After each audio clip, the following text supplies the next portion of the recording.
আসসালামু আলাইকুম। এখন শুনবেন সংবাদ শিরোনাম। স্থিতিশীলতার বিরুদ্ধে বিএনপি ও জামায়াতের আলাদা মিছিল, সতর্ক আইন শৃঙ্খলা বাহিনী। কার্যক্রম নিষিদ্ধ আওয়ামী লীগের প্রায় 100 নেতাকর্মী গ্রেপ্তার। চীনে প্রধানমন্ত্রীর সঙ্গে ওয়ার্ল্ড ইকোনমিক ফোরামের প্রেসিডেন্টের সৌজন্য সাক্ষাৎ, জলবায়ু ঝুঁকি মোকাবেলায় সহায়তার আহ্বান তারেক রহমানের। সব ধরনের জুয়া বন্ধে সংসদে সর্বসম্মতিক্রমে বিল পাস। জুলাই যোদ্ধাদের রাজনৈতিক সুরক্ষা চাইলেন শহীদ জাবিরের মা এমপি রোকেয়া বেগম। 5 দশক ধরে ইরানের বাজেয়াপ্ত $12 বিলিয়ন অবমুক্তের ঘোষণা যুক্তরাষ্ট্রের। তেহরান ওয়াশিংটন কারিগরি প্রতিনিধিদের আলোচনার পর সিদ্ধান্ত। এখন শুনবেন বিস্তারিত। কার্যক্রম নিষিদ্ধ আওয়ামী লীগের প্রতিষ্ঠা বার্ষিকী ঘিরে যে কোনো অনাকাঙ্ক্ষিত ঘটনা রুখে দেওয়ার ঘোষণা দিয়ে রাজধানীর নয়াপল্টন কার্যালয়ের সামনে অবস্থান নিয়েছে বিএনপির কর্মীরা। বিক্ষোভ ও প্রতিবাদ মিছিল করেছে দল ও সহযোগীরা, সংগঠনের নেতাকর্মীরা। ধানমন্ডি 32-এ বিক্ষোভ করেছে জামায়াত ইসলামী নেতাকর্মীরা। এক ব্রিফিংয়ে ডিএমপি কমিশনার জানিয়েছেন, আওয়ামী লীগের পরিকল্পনা নস্যাৎ করে দেওয়া হয়েছে, কোনো নিরাপত্তা ঝুঁকি নেই। কার্যক্রম নিষিদ্ধ আওয়ামী লীগের প্রতিষ্ঠা বার্ষিকীকে ঘিরে অনাকাঙ্ক্ষিত ঘটনা রুখে দেওয়ার ঘোষণায় বিএনপি নেতাকর্মীদের এই মিছিল বিক্ষোভ। রাজধানীর নয়াপল্টনের দলীয় কার্যালয় থেকে বের হওয়া মিছিলে নেতৃত্ব দেন দলটির সিনিয়র যুগ্ম মহাসচিব রুহুল কবির রিজভী। তিনি অভিযোগ করেন, যারা দেশের মানুষের মৌলিক অধিকার ও বহুদলীয় গণতন্ত্রের পথ রুদ্ধ করেছিল, তারা চুরি করা অর্থ দিয়ে দেশকে অস্থিতিশীল করার ষড়যন্ত্র করছে। গুলিস্তানে আওয়ামী লীগ অফিসের সামনে মিছিল করেছে যুবদলের নেতাকর্মীরা। সেখানে দিনভর সতর্ক অবস্থায় দেখা যায় আইন শৃঙ্খলা রক্ষাকারী বাহিনীকে। যান চলাচল সীমিত রাখা সহ সন্দেহভাজনদের তল্লাশিও চলে। ধানমন্ডি 32-এ বিক্ষোভ মিছিল করেন জামায়াতে ইসলামীর নেতাকর্মীরা। এ সময় আওয়ামী লীগ বিরোধী স্লোগান দেন তারা। একটি দল পতিত আওয়ামী লীগকে পুনর্বাসনের চেষ্টা করছে অভিযোগ তুলে প্রতিহত করার হুঁশিয়ারি দেন তারা। বিক্ষোভ মিছিল শেষে সংবাদকর্মীদের ফ্যাসিবাদের দোষর আখ্যা দিয়ে চড়াও হয় দলটির নেতাকর্মীরা। তাদের মারধরে আহত হন কয়েকজন সাংবাদিক। পরে জামায়াতের এক নেতা দুঃখ প্রকাশ করেন। এরপর 32 নম্বরে কাউকে আর দাঁড়াতে দেয়নি পুলিশ।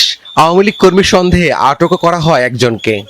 আওয়ামী লীগ মিছিল ও সমাবেশের মধ্য দিয়ে সরকারকে বিব্রতকর পরিস্থিতিতে ফেলতে চায় উল্লেখ করে ডিএমপি কমিশনার জানান, নিরাপত্তার কোনো ঝুঁকি নেই। রাজধানীর হুসাইনি দালান পরিদর্শনে গিয়ে সংবাদ সম্মেলনে কমিশনার আরও জানান, পবিত্র আশুরা উপলক্ষে 4 স্তরের নিরাপত্তা ব্যবস্থা নেওয়া হয়েছে। কার্যক্রম নিষিদ্ধ আওয়ামী লীগের প্রতিষ্ঠা বার্ষিকী ঘিরে সব ধরনের নাশকতা এড়াতে দেশজুড়ে কঠোর অবস্থানে রয়েছে আইন শৃঙ্খলা বাহিনী। 6 জেলায় মোতায়েনের পর চলছে সেনাবাহিনীর টহল কার্যক্রম। কয়েক জেলায় অভিযান চালিয়ে 89 নেতাকর্মীকে গ্রেপ্তার করেছে পুলিশ। আওয়ামী লীগের সন্ত্রাসী কার্যক্রমের প্রতিবাদে বিভিন্ন স্থানে বিক্ষোভ মিছিল করেছে বিএনপি নেতাকর্মীরা। কার্যক্রম নিষিদ্ধ আওয়ামী লীগের 77তম প্রতিষ্ঠা বার্ষিকীতে আইন শৃঙ্খলা পরিস্থিতি নিয়ন্ত্রণে ঢাকা সহ 6 জেলায় মোতায়েন রয়েছে সেনাবাহিনী। সড়ক মহাসড়কে চলছে টহল কার্যক্রম। অনাকাঙ্ক্ষিত ঘটনা এড়াতে কয়েক জেলায় বিজিবি মোতায়েন করা হয়েছে। সতর্ক অবস্থানে পুলিশ সহ আইন শৃঙ্খলা বাহিনীর সদস্যরা। গত 24 ঘন্টায় রাজধানী ঢাকা, নোয়াখালী, রাঙামাটি, রাজশাহী, গোপালগঞ্জ, গাজীপুর সহ দেশের বিভিন্ন স্থানে অভিযান চালিয়ে গ্রেফতার করা হয় কার্যক্রম নিষিদ্ধ আওয়ামী লীগ এবং সহযোগী সংগঠনের।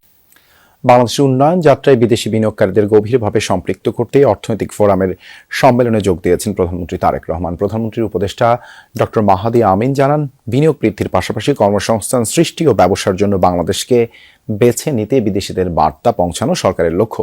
জানান, বর্তমান সরকার শুধু দ্বিপাক্ষিক নয়, বহুমাত্রিক সম্পর্কে জোর দিয়েছে। চীন সফরের দ্বিতীয় দিনে কয়েকটি দেশ ও বহুজাতিক কোম্পানির শীর্ষ কর্মকর্তাদের সাথে সৌজন্য সাক্ষাৎ করেন প্রধানমন্ত্রী তারেক রহমান। চীনের ডালিয়ানের 17তম বার্ষিক সামার দাভোস ফোরামে যোগ দিয়েছেন প্রধানমন্ত্রী তারেক রহমান।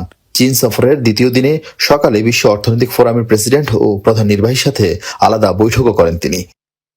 বিকেলে climate leadership in shifting global landscape শীর্ষক আলোচনায় বক্তব্য রাখেন তিনি। সেখানে জলবায়ু পরিবর্তনের প্রভাব মোকাবেলায় বিভিন্ন পদক্ষেপ তুলে ধরেন সরকার প্রধান। দ্বিপাক্ষিক সফরের পাশাপাশি এই বহুজাতিক সম্মেলনে কি বার্তা বাংলাদেশের, তাও স্পষ্ট করেছেন প্রধানমন্ত্রী তারেক রহমান। বৈঠকও করেন তিনি। বিকেলে climate leadership in shifting global landscape শীর্ষক আলোচনায় বক্তব্য রাখেন তিনি। সেখানে জলবায়ু পরিবর্তনের প্রভাব মোকাবেলায় বিভিন্ন পদক্ষেপ তুলে ধরেন সরকার প্রধান। আগামী 5 বছরে 20,000 কিলোমিটার নদী ও খাল খনন এবং পুনঃখনন, পদ্মা ও তিস্তা অববাহিকার পানি ব্যবস্থাপনা উন্নয়ন, 5 বছরে 25 কোটি বৃক্ষরোপণ, সবুজ শিল্পের বিকাশ, পাট শিল্প ও পরিবেশ বান্ধব ইলেকট্রিক ভেহিকেল চালু এবং নবায়নযোগ্য জ্বালানির শতকরা 20% উন্নতি করার যে লক্ষ্যমাত্রা সেটি তিনি বিশ্ব দরবারে বাংলাদেশের পক্ষ থেকে উপস্থাপন করেছেন। চীনে দ্বিপাক্ষিক সফরের পাশাপাশি এই বহুজাতিক সম্মেলনে কি বার্তা বাংলাদেশের তাও স্পষ্ট করেছেন প্রধানমন্ত্রী তারেক রহমান। এই সম্মেলনের মাধ্যমে তার যে মূল লক্ষ্য বাংলাদেশে অধিকতর বৈদেশিক বিনিয়োগ নিশ্চিত করা, কর্মসংস্থান সৃষ্টি করা, জলবায়ুর সহনশীলতা এবং টেকসই উন্নয়নের যে অগ্রযাত্রা রয়েছে সেটিকে আন্তর্জাতিক বিনিয়োগ এবং অংশীদারিত্বের সাথে আরো গভীরভাবে সম্পৃক্ত করা এবং ওয়ার্ল্ড ইকোনমি ফোরামে আজকে অনেকেই বাংলাদেশ সরকারের বিভিন্ন কর্মসূচির ভূয়সী প্রশংসা করেছেন। সন্ধ্যায় চীনা সব ধরনের অনলাইন জুয়া বন্ধে সংসদে সর্বসম্মতিক্রমে পাশ হলো জুয়া প্রতিরোধ বিল 2026। এর মধ্যে দিয়ে সব ধরনের অনলাইন জুয়া, অনলাইন বেটিং বন্ধ করার আশাবাদ ব্যক্ত করেন সংসদে বিলটি উত্থাপনকারী স্বরাষ্ট্রমন্ত্রী। বিলটি কণ্ঠভোটে সর্বসম্মতিক্রমে পাশ হয়। এছাড়া সংসদে জুলাই যোদ্ধাদের আইনি সুরক্ষার পাশাপাশি রাজনৈতিক সুরক্ষার দাবি জানান শহীদ জাবির ইব্রাহিমের মা, সংরক্ষিত মহিলা এমপি রোকেয়া বেগম। ডিজিটাল মাধ্যমে ভয়াবহ রূপ ধারণ করেছে অনলাইন জুয়া। সহজলভ্য হয় ঘরে বসে জুয়ায় আসক্ত হচ্ছেন স্কুল, কলেজ, বিশ্ববিদ্যালয়ের শিক্ষার্থী সহ তরুণ যুবারা। পুলিশের এক তথ্য বলছে জুয়ায় বছরে দেশ থেকে পাচার হচ্ছে প্রায় 5,000 কোটি টাকা। মাননীয় স্পিকার, আপনাকে ধন্যবাদ।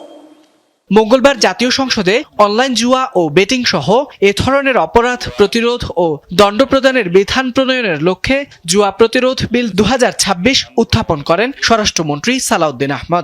ইরানের তেল রপ্তানির উপর থেকে নিষেধাজ্ঞা প্রত্যাহারের ঐতিহাসিক ঘোষণার পর অর্থ ছাড়ের ঘোষণাও দিয়েছে যুক্তরাষ্ট্র। প্রায় 5 দশক ধরে তেহরানের জব্দ থাকা $12 বিলিয়ন মুক্ত করা হবে। গঠন করা হয়েছে 4টি ওয়ার্কিং গ্রুপ। সুইজারল্যান্ডের সদ্য শেষ হওয়া যুক্তরাষ্ট্র ইরান কারিগরি প্রতিনিধি দলের আলোচনায় এসেছে এই সিদ্ধান্ত। যুক্তরাষ্ট্র ইরান উচ্চ পর্যায়ের প্রতিনিধিদের সরাসরি বৈঠকের একদিন পরেই শেষ হলো দুদেশের কারিগরি দলের বৈঠক। সফলভাবেই শেষ হয়েছে আলোচনা, দাবি উভয় পক্ষের। পরবর্তী ধাপের আলোচনা কবে জানায়নি কোনো পক্ষ, তবে নিশ্চিত করেছে দ্বিতীয় রাউন্ডেও অংশ নেবেন উচ্চ পর্যায়ের প্রতিনিধিরা। থাকবেন মার্কিন ভাইস প্রেসিডেন্ট, ইরানের স্পিকার ও পররাষ্ট্রমন্ত্রী।